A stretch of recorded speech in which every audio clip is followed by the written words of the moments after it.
Mindful Coach podcast. Welcome to this edition of the Mindful Coach podcast. I'm your host, Brett Hill, founder of the Mindful Coach Association and known as the Mindful Coach at themindfulcoach.com.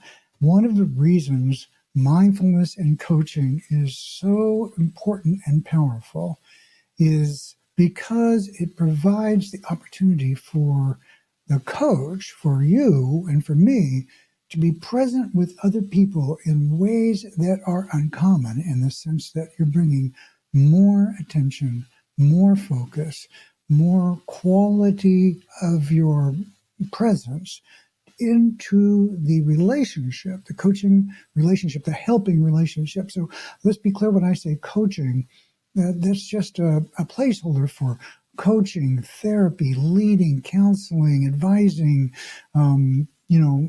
healing, any of the modalities where you're helping someone in be better, more whole, be more healed, more whole, more complete, more integrated individuals in whatever modality you're using.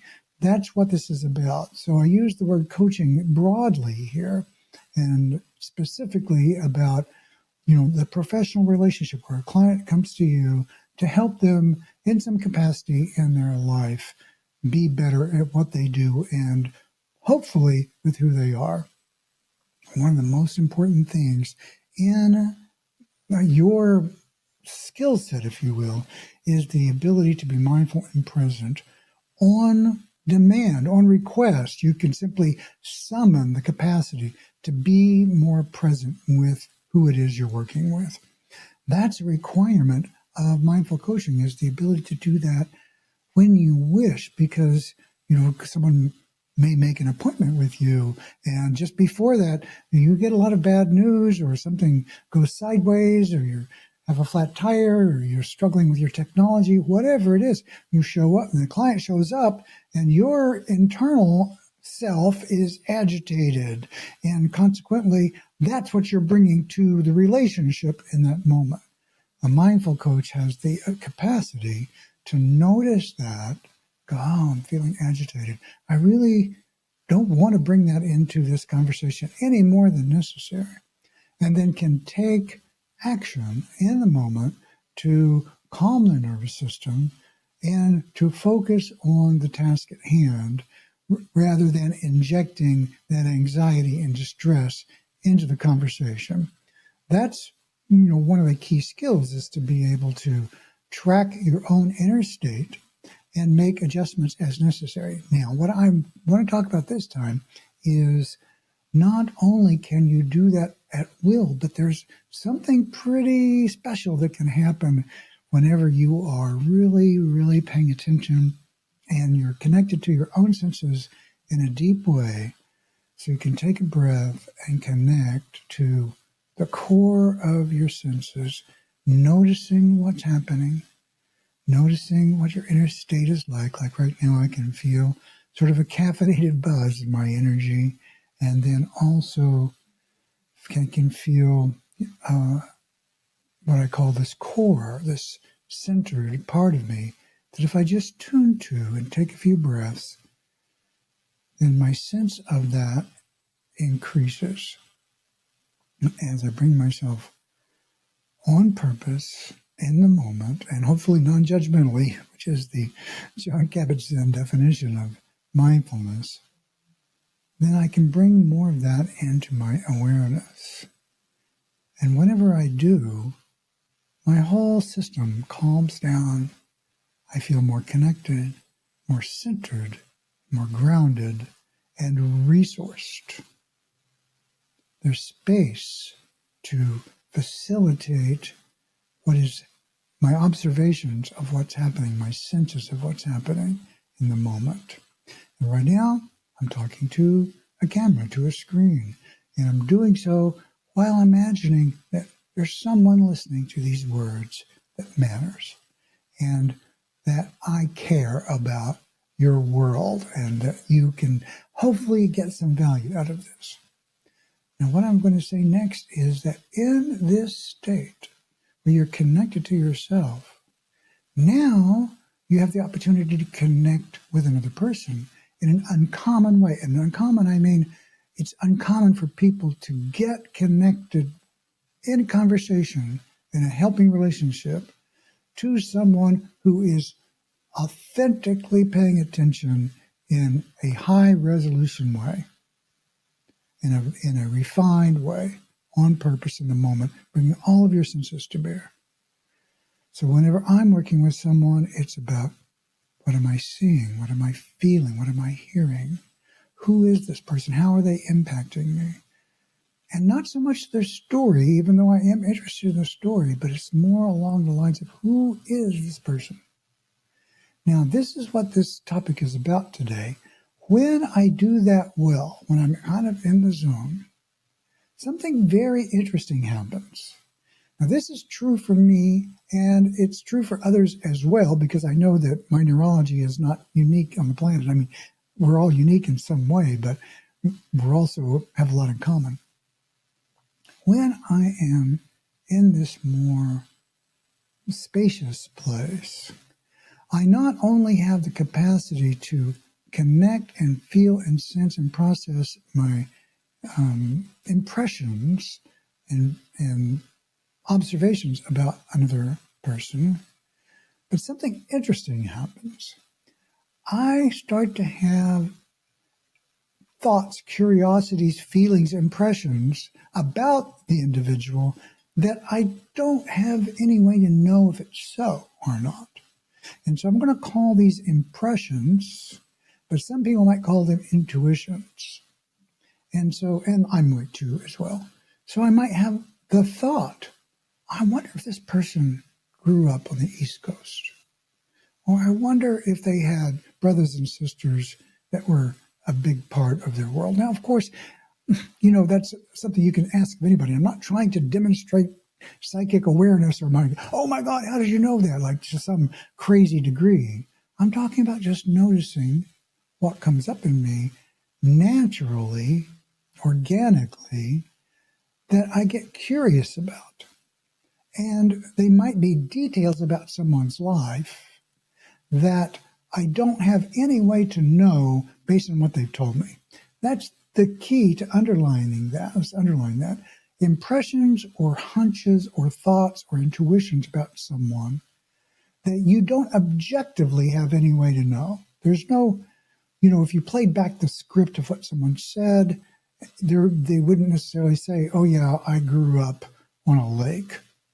But you might have a thought like, and this happens to me, where you think, oh, I wonder if this person grew up by water, or their relationship to water, or what's the relationship to writing. Sometimes I'll be working with a client and I'll start to feel, this is hard to describe, but I'll start to feel like the way that they speak and the way they use their hands and their gestures, maybe looking in the background and seeing, books or whatever, I'll notice and I'll wonder, what's this person's relationship to writing? Maybe they'll talk poetically.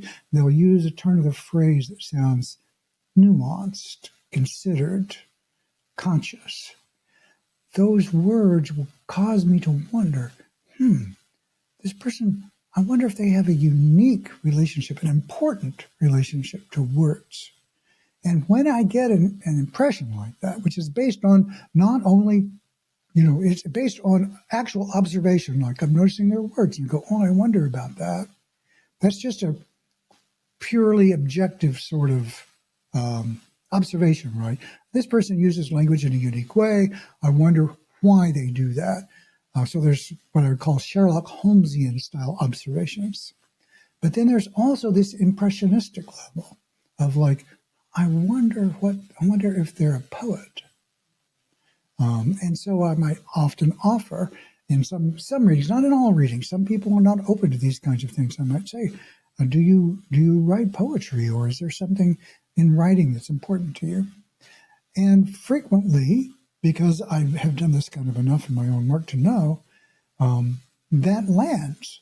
Now, I'm not trying to do psychic readings here. I'm just trying to offer impressions on what comes to me around people. Now, when it does land, it's magical, almost connection in a way, because people begin to realize that you are truly paying attention in a way that is really not only focused and intentional, but refined.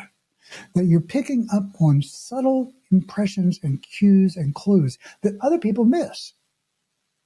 Other people aren't going to be able to provide that kind of insight or demonstration of connection and insight because they just don't pay attention to the degree, to the level, to the quality that you are. And you're the professional here. You're the one in the role of paying attention. And so intuitions are a big deal, particularly in the helping professions. So I'll wonder about these kinds of things, and I'll have a practice where I'll make a decision. Now, I don't always give voice to these things because it might not be appropriate. Maybe I'm dealing with somebody who I don't have that level of trust. It hasn't been established yet, so I won't say. Now, I will then ask them something along the lines of, I'm just wondering, do you write? Does that anything for you? Without making it sound like some deep insight, just a curiosity. I'm just curious. Do you write? Do you, in your exercise, do you like work out in water at all? I'm just getting a sense that maybe that would be something that would be good for you. I don't know. Maybe it wouldn't be, or maybe that's something you have done. Or I'll just pose it as like a kind of maybe a little askew curiosity. And if it's not on point, what will happen is they'll say, no, but I do this. No, but I do that. And that gives you a chance to refine your tuning, your attunement, so that you can go, oh, no, okay, I wasn't right about that. And that's okay. I know myself, I have done so much work in this area over the years that I don't worry about my own intuitive capacity because I know it's a thing for me. I've had some pretty interesting insights around these kinds of things. They just come to me all the time whenever I'm dealing with people. In a certain way, I kind of have to mitigate it somewhat so that it's not my coaching, my life coaching, my mindful somatic work doesn't become like an intuitive reading. And I actually do that as well. I do intuitive readings for people, which aren't about coaching. They're just about, here's my intuitive impressions. How does this go? So that's something I also do. And it's really so rich for me to be able to bring that capacity into my coaching sessions. And so what I'm encouraging you to do is to get in touch with those impressions, those kind of fuzzy senses that we have about what might be so for another person. And here's the trick, rather than trying to make yourself right or wrong, let yourself get curious about it. If that's there for you to do, this has to be completely authentic. And if it's not authentic, forget it. Completely forget it. But if you have an authentic curiosity, just say it. Like, I'm curious about something. And do it in a way where it blends into the in-the-moment focus for the client so that it's relevant and on point for them. And if you're in tune and on point, then great. It helps tremendously to increase the rapport and the trust level. And if you're not, then you simply adjust and go on. And that also can be a demonstration. In fact, I had when I was passing my ICF certification exam with my teacher, the woman who ran the school that I was studying with, in that session, I was talking to her about something that was going on with her, and she was having these physical reactions to a lot of forest fires that were going on around. And so I'm like, well, what's happening? And she was saying, well, I'm so tired that I just can't deal with. I need to figure out something. And then so being a somatic approaching to this, I said, well, can you just turn to this sense of like, this isn't like working for me? And she just said, no, I do not want to do that very clearly. And so, my intuition was, she might get some information by tuning to this and exploring it a little bit more. And she was extremely clear that was not what she wanted to do. So what do I do then, right? So here you are, you're trying to work with somebody. In this case, it matters because this was an exam for me, actually. And so fortunately, I have a technique that I fall back on whenever that happens. If I say something and the client is adamant that that is not the right thing. They're like certain that they don't want to go there. Then what I do is I reinforce the certainty. And so there's a quality of work in Hakomi coaching, which is like support spontaneously emergent behavior. And so in this case, it's certain, I do not want to do. So, oh, wow, you are really, really clear about that. Yes, I am. Boom. And so we went from maybe a little sideways intervention to reinforcing this sense of certainty. And that really helped ground the session into insight that, yeah, she was really clear that she needed to do something about it and was going to take an action. And that really helped kind of, and so that's a tip to like, don't worry about being off, because you can always align around what then emerges. And so that's a little bit of a finesse in these situations that gives you the capacity to have more range, or gives you the opportunity to have more range with exploring and not worrying so much. Like if you have a thread in your head, like this has to be right, it's really important, this to be on point, I'll notice, name that, take a breath, relax, and then just get curious. Is it so? Is it so? That's the other tip. Like when you get stuck with a client, just get curious. What are you curious about? And then just get really open-fielded awareness around the whole session. Back up for a moment. Take a breath. Think about the whole session, the vibe, the sense of it. What did they come in with? Where are they now? Where it's been said? What is your wish for this client? And then what spontaneously emerges that you might be curious about?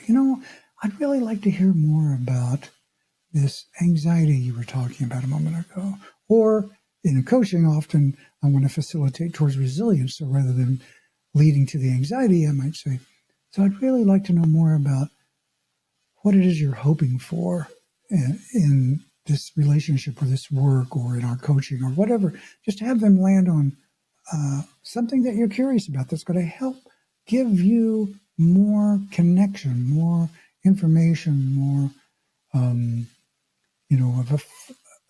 more to work with, so that that cloud of what do I do now dissipates, and you wind up in the moment, in connection, authentic connection and rapport with your client, so that you can help them be the best that they can be. Because after all, that's what it's about.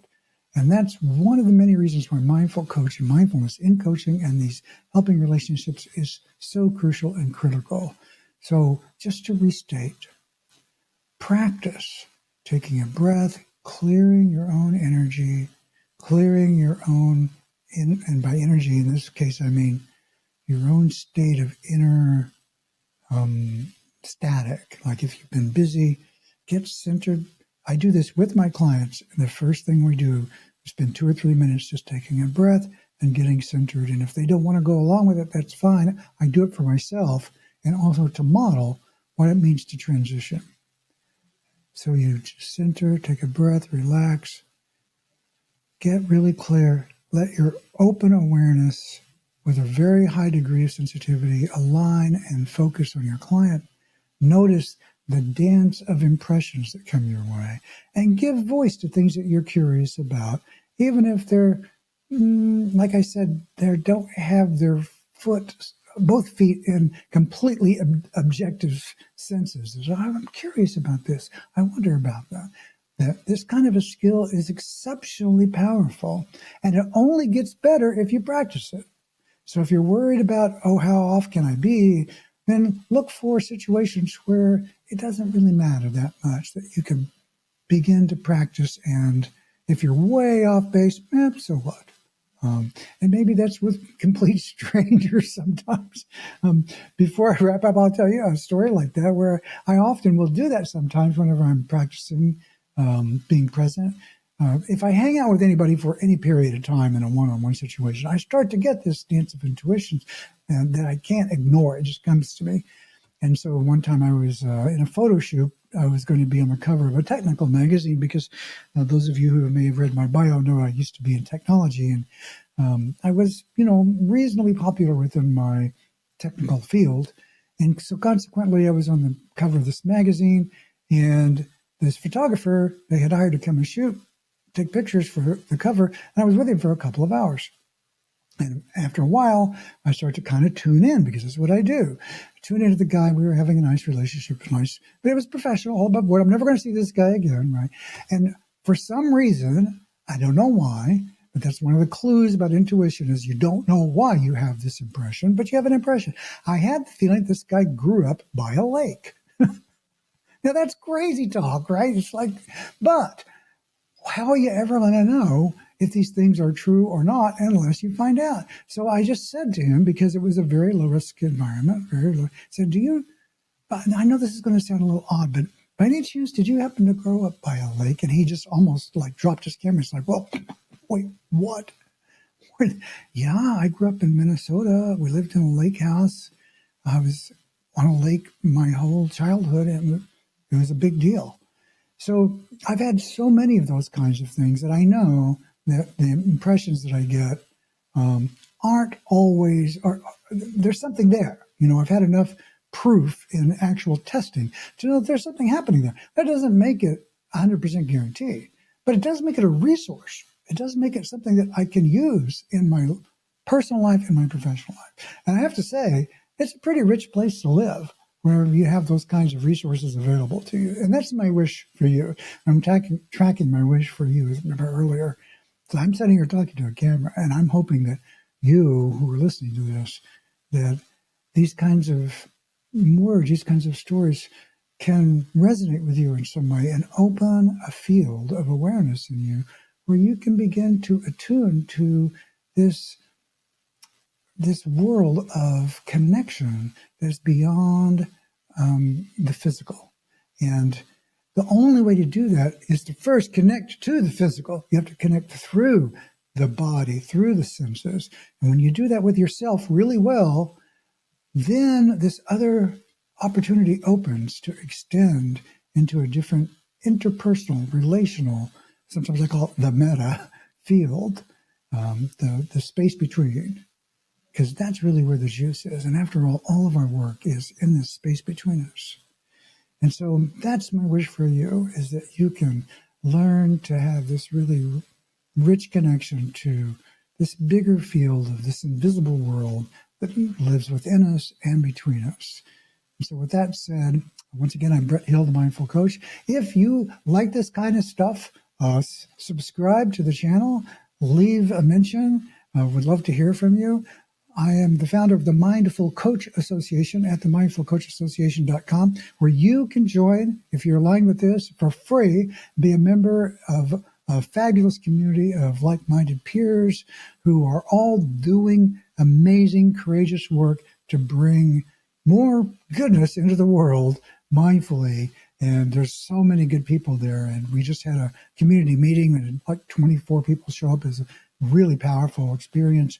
To be in the presence of all of these big lights, these big forces in the world, and know that even though sometimes it feels like you're on your own out there, you are not alone. There are a lot of people doing powerful work like you are or like you wish to be.